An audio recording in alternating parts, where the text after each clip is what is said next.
Hello everyone and welcome back to another episode of the Bridging Impact Podcast, the podcast that is passing wisdom to the next generation of athletes, coaches, and parents to transform leaders on and off the court. And in today's episode, we get the privilege and opportunity to interview Heather Henson. Heather has been a soccer coach at the Division I level for over 20 years, and now she is in the recruiting space, helping young athletes get recruited to play college sports, not only soccer players, all players. And we talk about how to do that for young athletes. So a lot of great tips and wisdom. We actually dive into, how to, play connected as a team. So a little bit for the coaches, a little bit for the parents, a little bit for the athletes. So without further ado, let's dive in. Hello and welcome to the Bridging Impact Podcast, Heather. I'm thrilled to have you on and share those nuggets that we were just talking about right now with the audience that's listening and with each other. So welcome to the show. Thank you very much for having me, Justin. I appreciate it.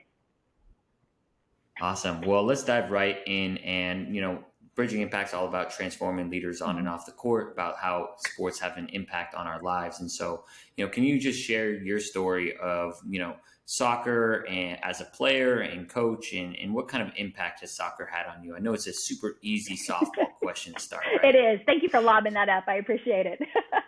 Honestly, I thought about this question, throughout my youth career, especially into college and into coaching, in college coaching. And my dad always taught me to give back, right? To give back to the game, to give back to people. And, he would give his time and attention playing with me in the backyard. He eventually coached me at some point. He gave me an example of giving back, not only coaching us, but also playing soccer. He played in an adult league as well to figure out, okay, if I'm going to coach this, I have to jump into it. Taught me a lot about really what does it mean to give back? And, it was a sport that I was lucky enough to play through my youth, was lucky enough to play in high school, and then get an opportunity and really just truly be blessed enough to get an opportunity to play in Division I college soccer.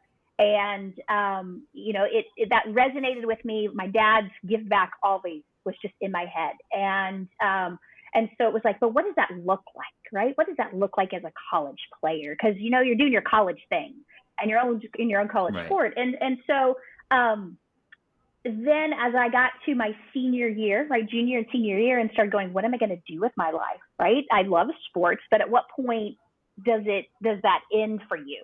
And so then it was like, okay, I'm supposed to give back to the game. That's what I've always been instilled. And I've had amazing mentors with that. And so I wanted to do what they did. And I was lucky enough, right, that sport can help, can be a profession.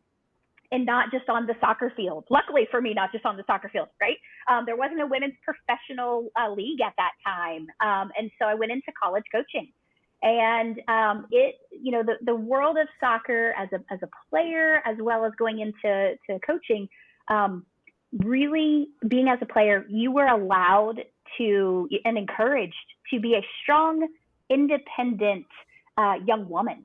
Right? It was okay to have two personalities, right? Be the nice girl and be that good person of good character off the field. But on the field, you could be aggressive and competitive and have a voice, right? Because you needed to either organize your teammates or respond to them because they're telling you, you have to mark up on a player. But you have to organize your team, right? And you have to listen and communicate. And so it really taught me I need to have a voice, and I'm allowed to have a voice. And it's not yelling or complaining.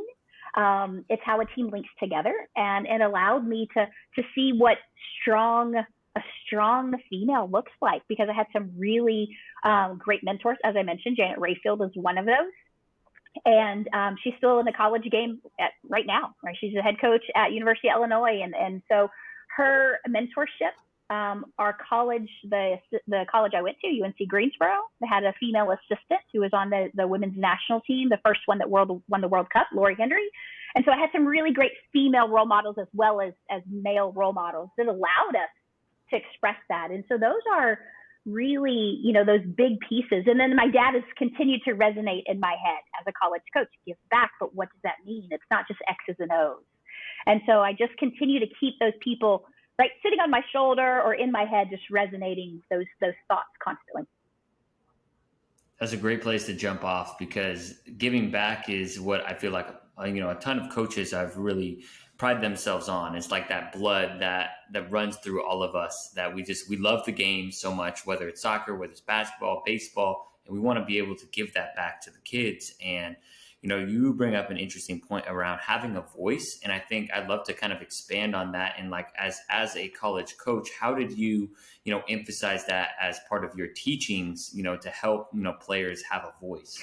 Yeah, that's a great question. And I think males, females across the board, right, have to be aware of this, and sometimes they're hesitant, and sometimes they're over energetic, right? And it's finding the balance of it. Yeah. And a lot of let's use freshmen in high school and freshmen in college, right? Because there's 3 other classes above you, and that's a Right. scary time to have a voice. How do you have a voice as the youngest on the team? And so for us, at all of the colleges I was a part of, we really tried to make sure that we were providing opportunities to use your voice. And quite honestly, sometimes that was, we would pick out players who are going to communicate, who are going to organize the defense, or going to organize the forward line, right? And so it may not have been the captain or the center back who's traditionally great at that, but it was a younger player or a different position that may not have that big of a voice role. So we literally pick out players on the field in training, right?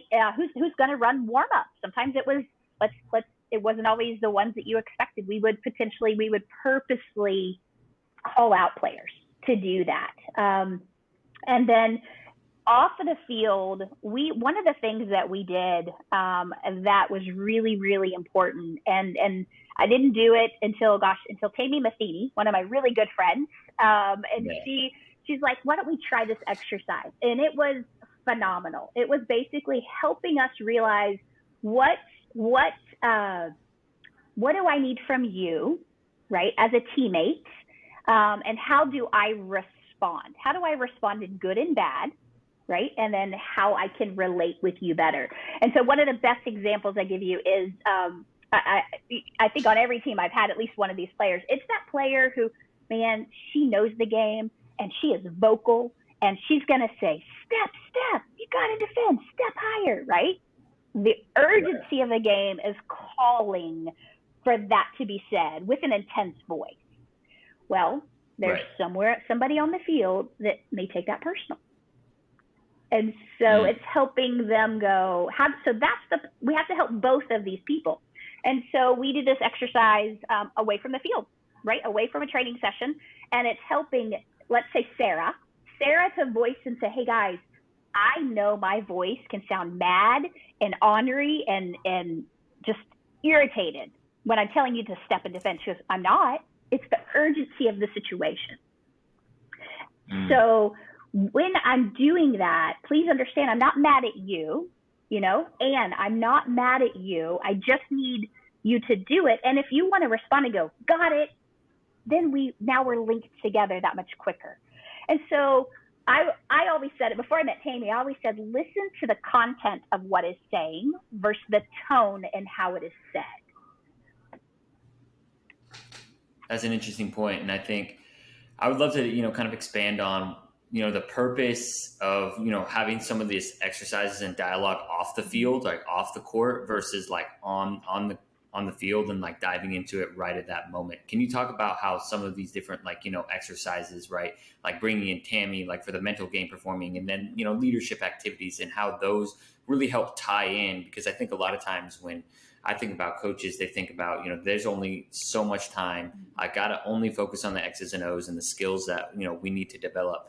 But and coaches know that it's important, right, to develop, the leadership side of things, the mental side of things. But can you talk about how, some of these communication, exercises has really helped actually to X's and O's and on-field performance? Yeah. I mean, quite honestly, we had a season with one of my college teams where we started off not on the winning side of the record at all, right? It wasn't because they weren't working hard. It wasn't because they didn't know the X's and the O's. It wasn't any of that. It was just getting them on the same page and linked together. And so we as coaches, we want them to be perfected and mastered the X's and O's, but how do we do that? And what are some of the not complaints, but what are some of the things, the struggles that we have as coaches? It's like, oh, they need to talk more. They need to connect more. They need to organize more. Well, communication, listening and talking, and somebody not being afraid to step up with that voice. Because a leader, one of my assistants years ago, she's so wise, Val Heisinger. She said, it's not always it's not the leader, it's the first follower that is critical, right? And so I kind of blend those together. I think you need that one person who's willing to step up, but they know that they have a supporting person right with them, right? That first follower, because then that reassures, my teammates aren't going to take that personal. I can do that, and they will receive it in the right frame. And so, that year we didn't start out, right? We started out 1-7-1. We ended up on a roll, 7-2-1. Won the conference tournament, played in the first round of the NCAA tournament. And quite honestly, is because we had some great leaders who really used their voice in the right ways, but used their heart to lead their voice. And that was because we did things on the field, but also invested that time off the field with simple exercises, right? It doesn't mean you have to go in a classroom and sit for 30 minutes or an hour. Sometimes we would go in our training room and spend an extra 10 minutes, but they were nuggets that they were feeding on consistently. And it's like seeds, right? Where you're planting them, and then, the more you talk about them, on the field, on the court, right? It's like watering those seeds and like being able to help them connect, when playoffs come along and then the tournament comes along, and that's when the teams can be flourishing. And with that, you kind of bring up a great point about just connecting with teammates. And it's so much bigger than, the one-on-one and because I'm not super sure what the highlight world looks like for soccer, but I'm sure it's a lot of goals, right?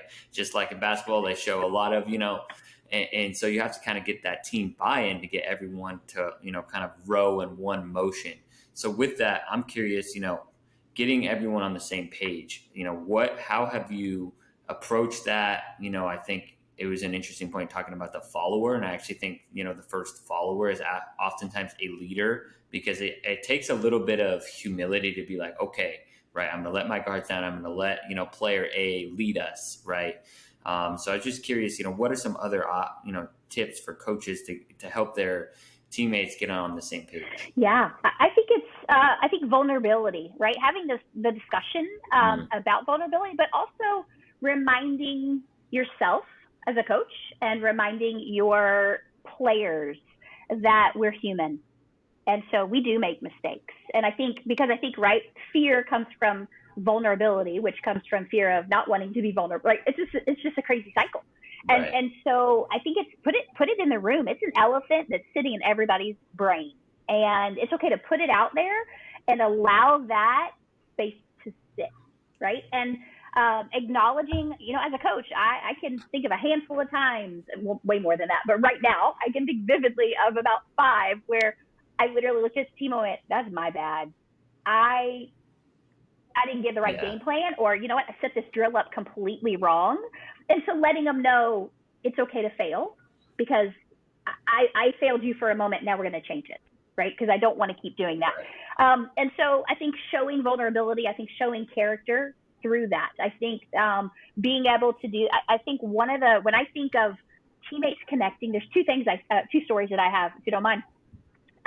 One of my players, Tara, she's actually now an assistant athletic director at a high school, and she's in the administrative side, but again, can't get out of athletics. And she had a handshake, or a pregame, not always a handshake, but a pregame activity, handshake or high five or heel clicks or whatever, with an individual one for each player on our team, not just the starters. Every single player, and Tara knew every single one of them. Like, she made a point to go, this is Belicia's, this is Sarah's, this is Coca's, right? And would do that before every game, even if she was starting and they were on the sideline. And another example I have is a young lady on our team, again, all conference player, right? She had all these accolades, so everybody could look up to her alone on her athletic success, but she didn't hang her identity or her hat on that. her goal was to make sure freshmen coming in all felt comfortable. And so she had one freshman one year that she was struggling to connect with, right? Because honestly, we were coming out of COVID. So it was like, what are all the rules? And and so she looked at me one day and she said, I got this freshman to talk to me now. And I said, okay, awesome. She goes, my next goal.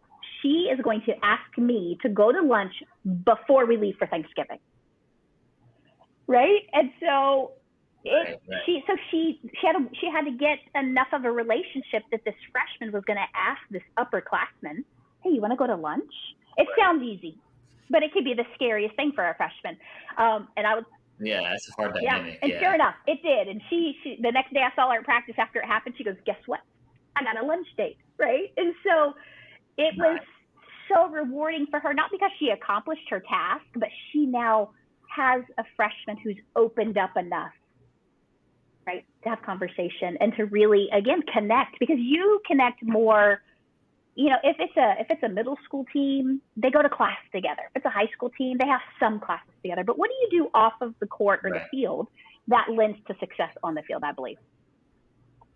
Yeah, absolutely. I'm definitely a believer in that. And that it's so nice to have a super connector on your team like that who really cares about, giving back and making sure that the underclassmen feel like they belong on the team. And so finding maybe for those coaches that are listening to be like, okay, maybe I have player A might be able to, kind of bring someone along. And I can share actually a similar story about a buddy who played on my high school team. And apparently I didn't know this until this last winter when we were all sharing stories together is my buddy Geronimo, he was a freshman. He was a freshman on varsity, and he had transferred from a different school district to our school district. And so he had no friends.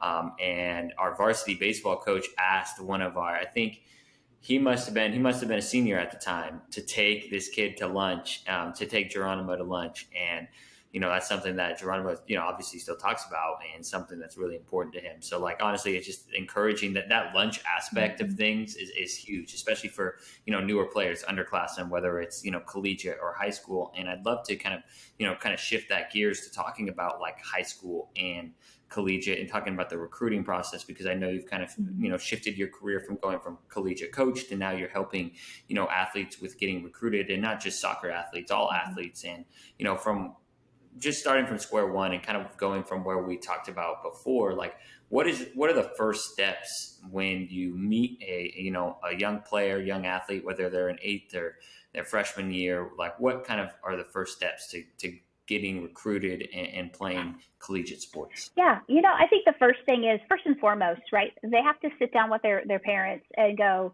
do I want to do this? Right? Do I want to be a college student athlete? And there are so many different opportunities and so many different levels. And so the time demands are different at the different levels, organizations. And that's okay, right? Because it opens the door for more people to play. So I think you have to, first and foremost, you have to ask that question, right? Is this what I want to do? And if it's yes, but I'm scared about time management, okay, right? Then it's then going, okay, what do I need to begin to do, right? And most people will say, this is a conversation you want to have, your eighth grade year, your freshman year. And every sport recruiting timeline is different, right? And recruiting rules have some differences. And so being aware of the basic rules for NCAA, NAIA, junior college, and you can find those on the website, right? You can do some Google searches. I mean, that's the great thing about technology and the web for us, is we can find a lot of information. We can also find a lot of misinformation too, right? So it's about being intentional with our connection points in our education. One of the other things I recommend is that we have to figure out what do you want? How far away do you want to go from home? What do you want to study, right?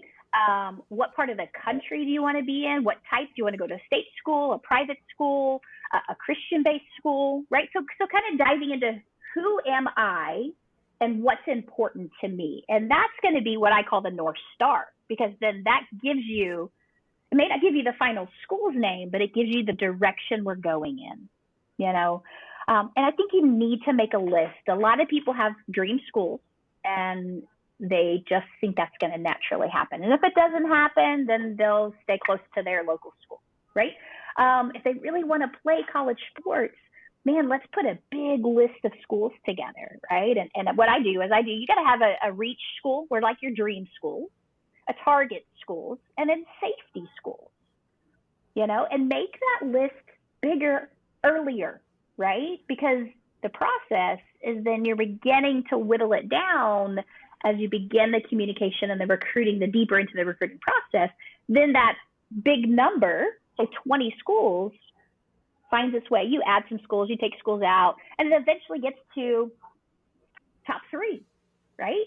And for me, I think the goal would be if you could find a top 2 or top 3 schools, and it was like the littlest thing that separated them on your pros and cons list, then you can't go wrong, right? They both would be great schools for you. And for me, man, that's the hope. That's the ultimate goal, is helping families analyze the student athlete. Who am I? What do I want? Educating them and their families, and then empowering the student athlete to use their mind and their voice to take action and ownership of this recruiting process to find their school, right? Colleges, they're not going to come knocking on your door, because there's a lot of colleges and a lot of student athletes, but you have to put yourself out there. You have to market yourself. You have to showcase. You have to highlight you, not just highlight films. You have to highlight you. Can I communicate in an email? So, but those would be the first big steps is right, do I want to go? What region, what part, who am I, right? And then beginning to put that list of schools together. Those first major steps, I would say. Yeah, no, that's really important. And I'd love to dive into a little bit more on the who am I and why that's so important, because I don't even think I even thought about that. When I think about the recruiting process, I think about, is there a school that's offering me? Let's go, right? But there's more to it, like we had in our conversation before. And, as a small town person, do I want to stay in a small town, or do I want to, kind of go take the leap and be in a big city, and can you talk about, maybe share some stories or, some of the processes that you've had, recently with, conversations with young athletes, trying to help them really figure out what the right area, what the right type of school is for them. Yeah. I honestly, a recent conversation that I had, one comes to mind, is that, she watches, college soccer on TV all the time, and she's just been a soccer junkie, right? Which is awesome. Like that's awesome. We love gym rats, right? So she wanted to play at the highest level she possibly could, right? And, so we started that process. She's emailing with schools. Well, one of the conversations I had with her, we talked a lot about, where does playing time fit? Where does, she'd answered those questions, but that was a while ago. She forgot, right?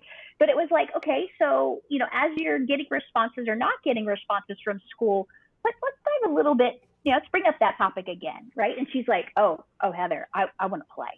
I want to play as a freshman. And I go, okay, well, why? And she goes, well, I think that will, it'll set me up for success later on. And so as the conversation evolved, I said, okay,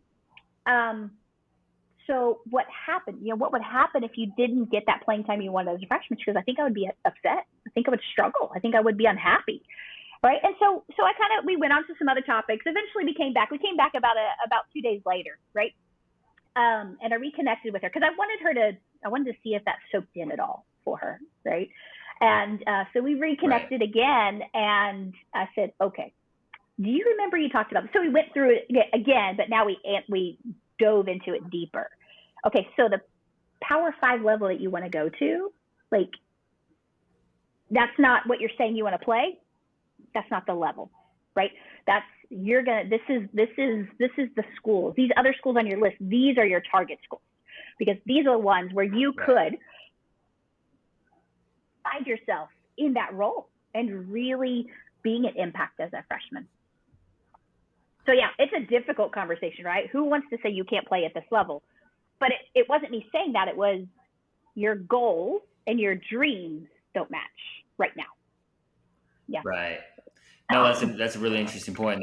That's exactly what I was hoping to, kind of learn a little bit more about, is because I think, because especially like everyone wants to go Division I. Doesn't matter what sport it is, just sounds better, right? Division I, Division I. And I had a good conversation with another dad the other day that was, we were talking, and Division II. There's a lot of great basketball players, great soccer players that play at the Division II level, right? And you know what, you may get some more play time. So how often do you have the conversation around, the levels that people want to play at? And I know it's really challenging, especially in today's social media society. You want to put Division I athlete in your bio, right? But, do you want to play, right? Like you're talking about. So, how do you help, athletes, kind of process through the divisions? Yeah. I think I talk a lot. I ask a lot of questions, right? I always was that as a coach as well.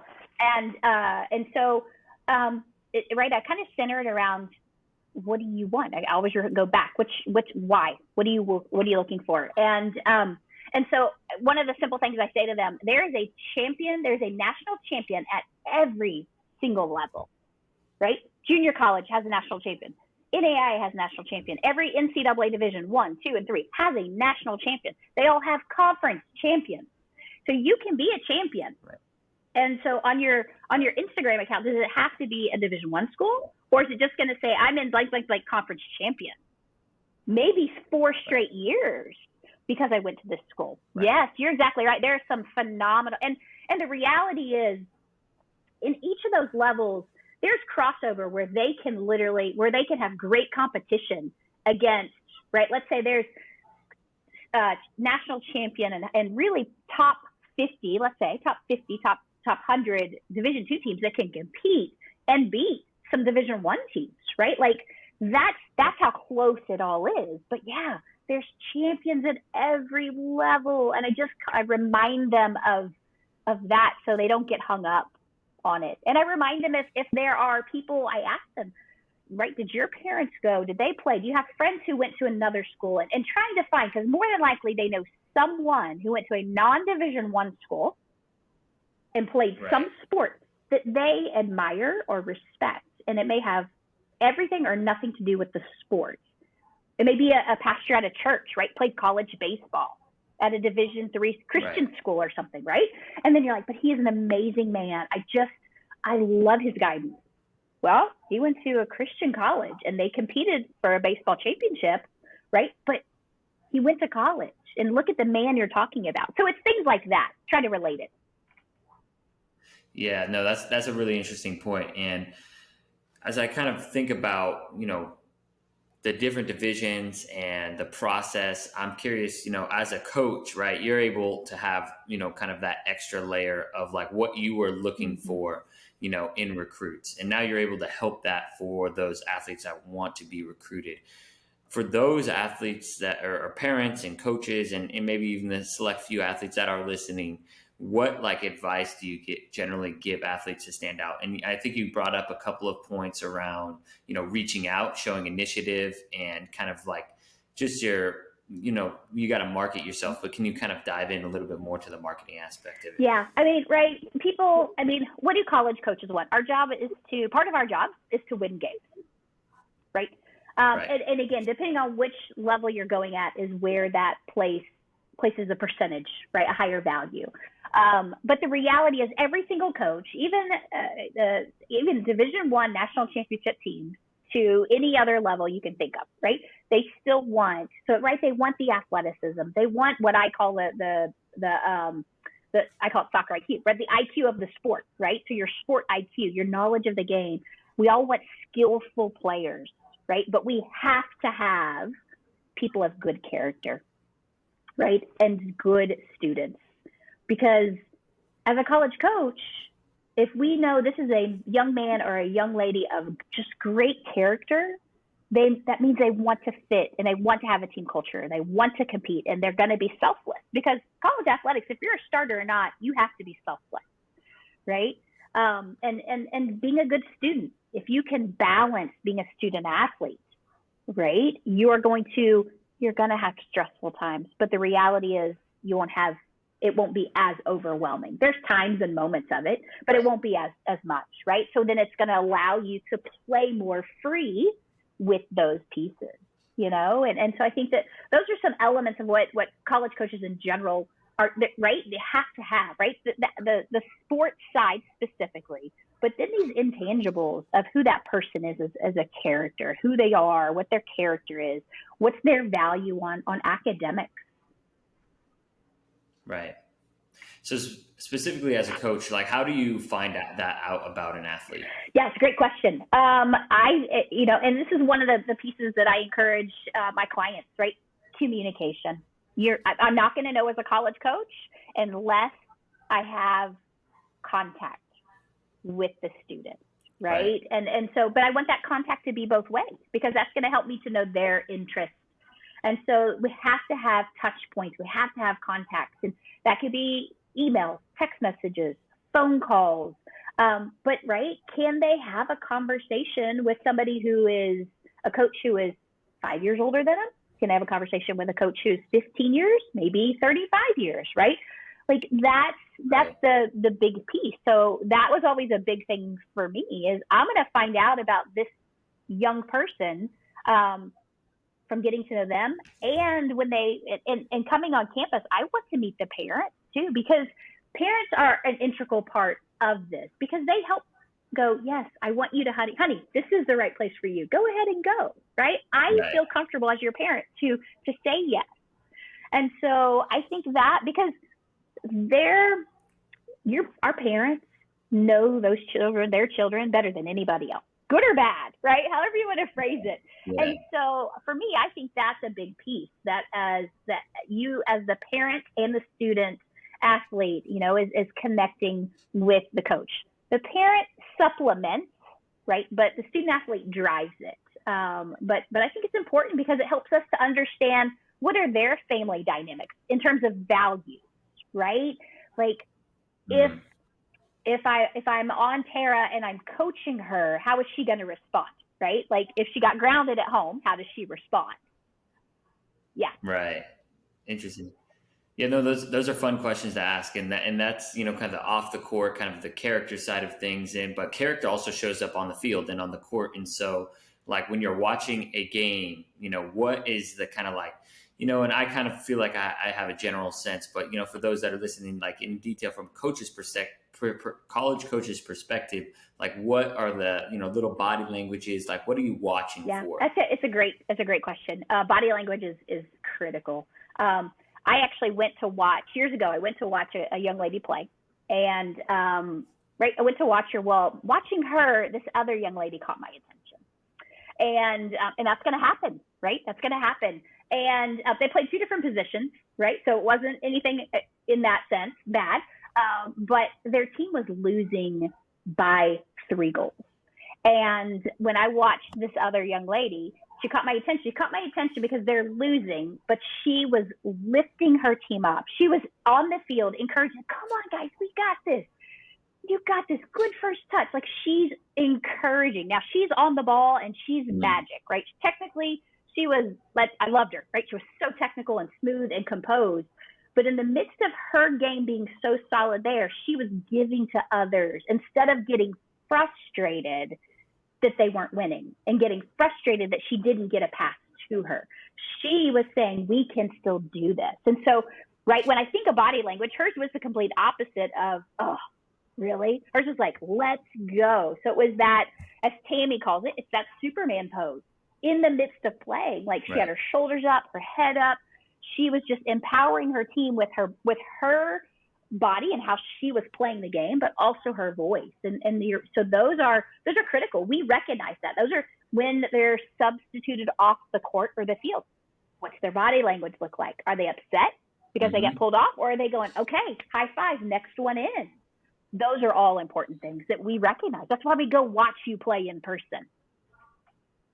Yeah, that's so funny because, you're talking about you went to go watch someone specifically and then you find someone else, right? Another person of great character, obviously, similar skill sets and obviously understands, that soccer IQ, kind of the coach's checklist. And I haven't had that kind of perspective myself, but I do, feel like that's a really important point for athletes to listen to. And I know that that's a conversation. One of our assistant coaches, he really works well with a lot of the younger athletes on our varsity team that want to go and get scholarships. and, just working on body language when you come out, right? Are you, does it look like you're, for lack of a better term, like cussing out the coach because you're coming out, or are you like coming off the court and, staying locked in? And is it consistent? So I think that's the one thing that I try and work with athletes too is, are you just putting on a performance because coach is in the stands, or like, are you there all the time? And I know there's that clip. I'm not sure. I forget which coach it is, but she's like, I'll go to a game where I'm watching their team just beat up on another team, like they're up. I will watch that play and see how they interact on the bench, right? Because in a game like that, the quote unquote, the star player, the player that's going to get recruited is not going to get as much play time. So are they interacted? Are they engaged, or, are they checked out? Yeah, it is so important. It is, I think, right, there's so much more value in showing your overall character than just showing your skills in your sport when you're getting recruited. Yeah, the character part is, and that's what's really going to carry on, right? Like you talked about, your former athlete, and now she's in administration, and now she gets to, kind of like we started the podcast with, give that back, right? And just continue that cycle. And I think that's what we're really in it for as coaches, is to continue to give that back and teach them about character. That I feel like sports really is the best vehicle to do that. Like I interact and engage with quite a few people, and I can tell, like who has played at least some sports, whether it's like middle school is when they stopped, or, all the way up to collegiate. But I just feel like there's just some lessons that sports is just such a great vehicle and ground to teach. And as we kind of wrap up the, end of this podcast, like what would be your final, like, words and pieces of advice be for those that are, wanting to get recruited at the next level, and for the parents and coaches that want to support them? Yeah, I think it's important that you utilize your support system around you, right?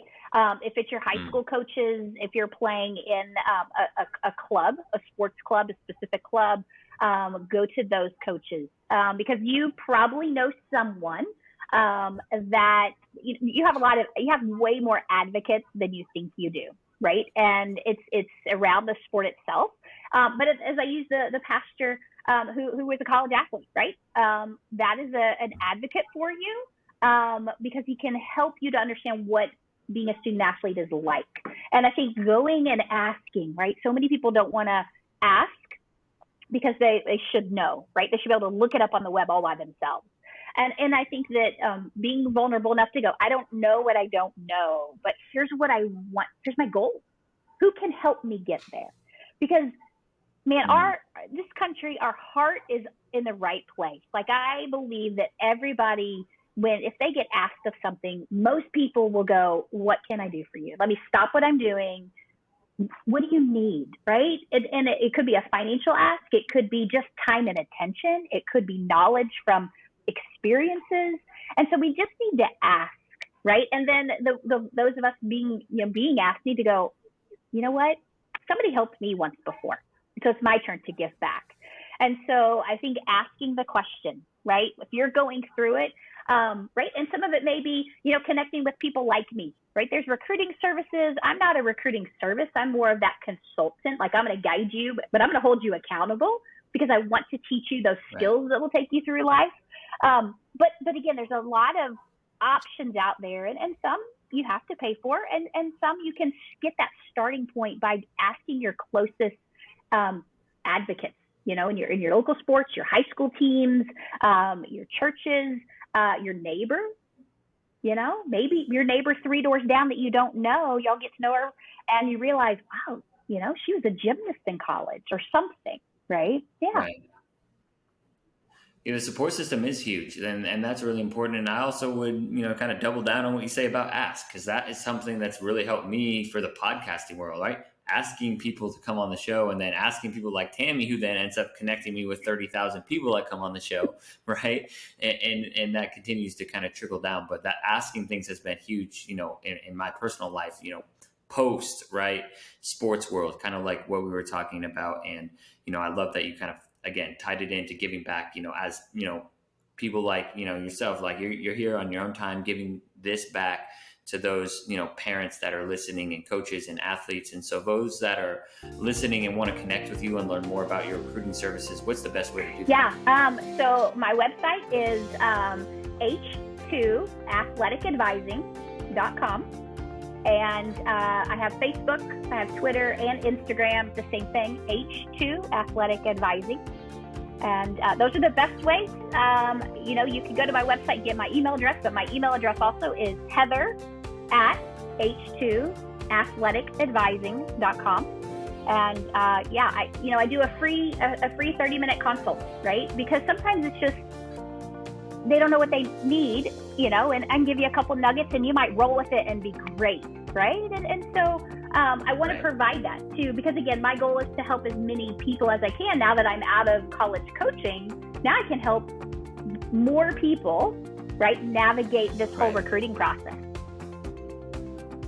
Yeah, you can continue to give back to the recruiting process and, bring that coach lens. And there's just a ton of wisdom today. And so I really appreciate you sharing all those, nuggets. You started with the coach side of things and then kind of went towards the recruiting side of things, which is perfect.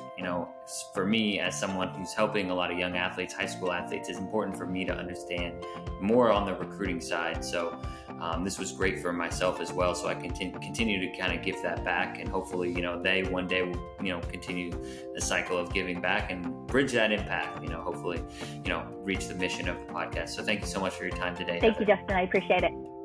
Thank you for listening to this episode of the Bridging Impact podcast. We'd love it if you would like, subscribe, leave a comment and a review on whatever platform you're on. It's the best way to help us grow. We appreciate you for doing that. We'll shout you out on social media. I'd also love if you connected with me on social media. Let me know your thoughts. And this is why I do it. I want to share knowledge and wisdom from experienced leaders to people like yourself and myself, so we can have this dialogue and move forward, make an impact on the world. So stay tuned, stay subscribed. Cheers.